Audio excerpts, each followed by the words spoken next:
Donc, merci beaucoup, je vous remercie tous.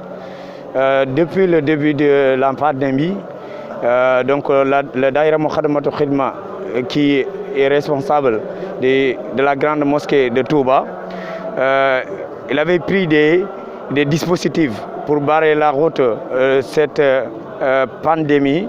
Le Magal, c'est justement un élargissement, mais l'expérience est déjà vécue depuis le début de la pandémie, parce que la mosquée n'était pas fermée.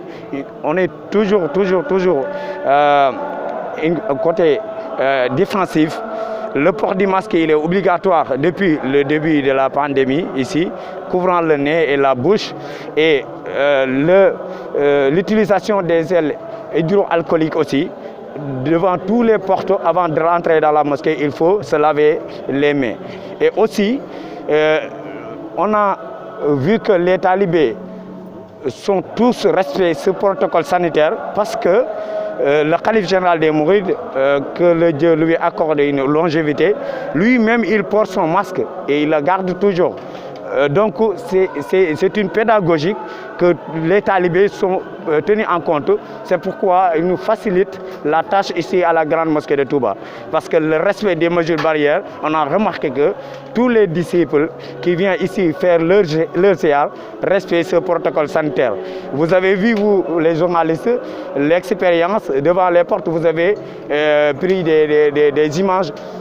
Vous remarquez que ce protocole sanitaire a été toujours respecté et les dispositifs vont toujours venir en masse et en renforcement.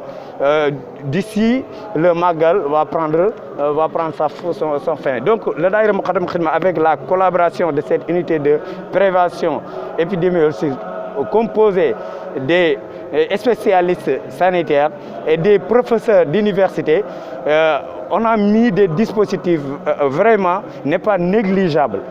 Donc du coup, c'est pourquoi nous sommes convaincus que le Magal va se dérouler très bien sans pour autant avoir des problèmes de plus, Inch'Allah. Est-ce que vous avez assez de dispositifs pour couvrir avant, après et tout? Oui, depuis le début, comme j'ai dit à l'entame de mes propos, depuis le début de la pandémie, la mosquée a été toujours en défensive pour la propagation de ce virus.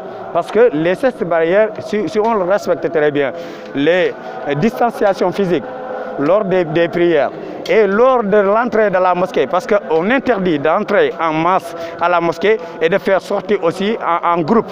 Donc du coup, ça c'est des mesures qu'on a prises et nous sommes vraiment convaincus que personne ne va se contaminer ici. Et si le cas contraire, donc nous sommes prévus un centre d'isolement. Vous avez visité ce centre d'isolement composé, il y a des médecins, des spécialistes qui vont prendre en charge si quelque chose arrive à une personne ici dans la grande mosquée de Touba.